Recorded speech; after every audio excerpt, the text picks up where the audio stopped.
नमस्कार मंडळी, दीप्स होम किचनमध्ये तुम्हा सगळ्यांचं पुन्हा एकदा स्वागत आहे। आज आपण बनवणार आहोत टिफिनसाठी झटपट कोबीची भाजी आणि ही एक विशिष्ट पद्धतीने बनवलेली आहे जेणेकरून आपले घरातले न खाणारे पण कोबीची भाजी आवडीने खातील। याच्यामध्ये आपण वापर करणार आहोत मटारचा। तर चला रेसिपीला सुरुवात करूया। तर यासाठी मी घेतलेली आहे 250 ग्रॅम म्हणजे पाव किलो कोबी। व्यवस्थित एकदम बारीक चॉप केलेला आहे, कापून घेतलेला आहे, स्वच्छ धुवून घेतलेला आहे।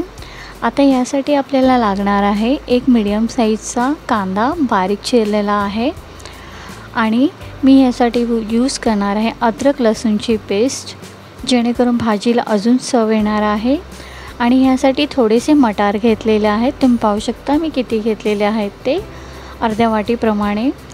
आणि यासाठी आपण टोमॅटो घेणार आहोत, एकदम छोट्या साईजचा टोमॅटो घेतलेला आहे, एक कटिंग करून, हिरवी मिरची, कढीपत्ता आणि कोथिंबीर। त्यासोबत आपल्याला मसाल्यामध्ये फक्त हळद आणि मीठ लागणार आहे, बाकी काही नाही। आता इथे मी ऑइल टाकलेला आहे 3 टेबलस्पून। कढई गरम झालेली आहे आणि मग ह्याच्यामध्ये राई टाकणार आहोत, कढीपत्ता टाकूया।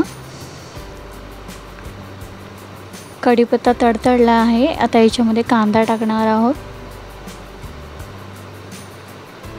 कांदा आपला बारीक म्हणजे व्यवस्थित शिजेपर्यंत आपल्याला त्याला हलवायचं आहे। कांदा शिजून द्यायचे, म्हणजे थोडंसं हलकंसं ब्राऊन झालं की मग याच्यामध्ये आपण टोमॅटो वगैरे जे आपलं आहे ते टाकणार आहोत। आपला कांदा थोडंसं हलकंसं शिजलेला आहे। आता याच्यात टोमॅटो, मिरची टाकणार आहोत, चम्मचने हलवून घेऊया।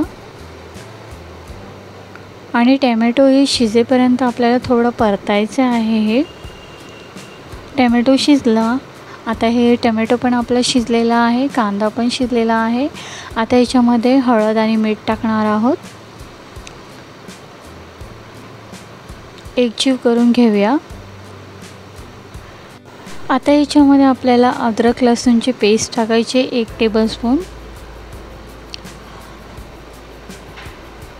हलवून घेऊया। हे अद्रक लसूणची पेस्ट त्याच्यामध्ये कांदा टोमॅटोमध्ये। आता याच्यात कोथिंबीर टाकूया। कोथिंबीर तुम्ही नंतर जरी टाकलात लास्टला तरी चालेल, पण मी कोबीच्या भाजीमध्ये आधीच टाकते कोथिंबीर। आता हे सगळे जिन्नस एकत्र झालेले, आता याच्यामध्ये आपण मटार टाकून घेऊया। तुम्ही बिना मटारशी सुद्धा अशी भाजी केलात तरी चालेल, मटार न वापरता।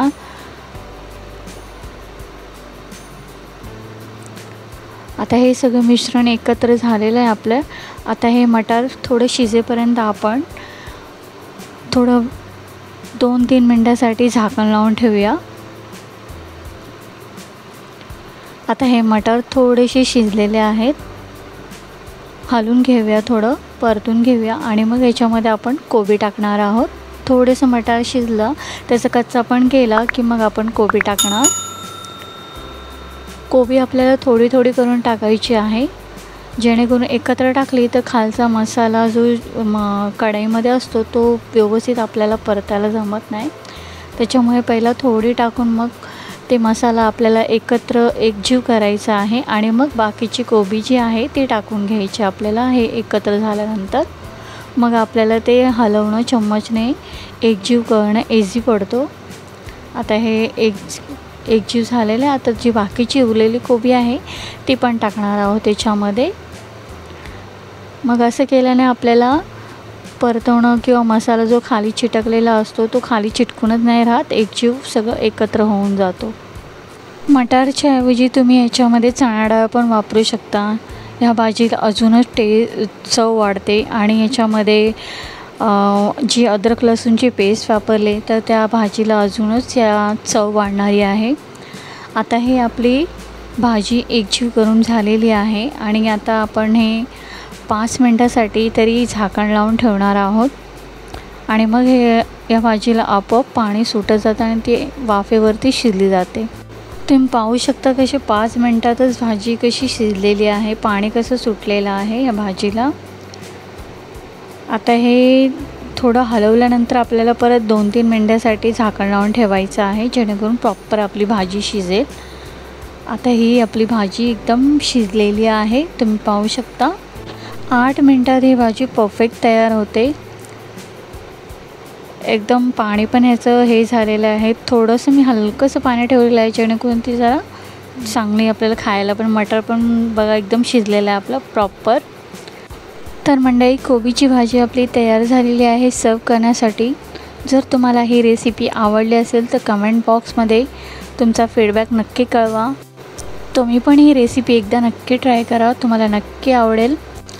व्हिडिओ आवडला असेल तर एक लाईक करा, शेअर करा आणि नवीन रेसिपीजसाठी सबस्क्राईब करायला विसरू नका। तोपर्यंत नमस्कार, बाय बाय, टेक केअर।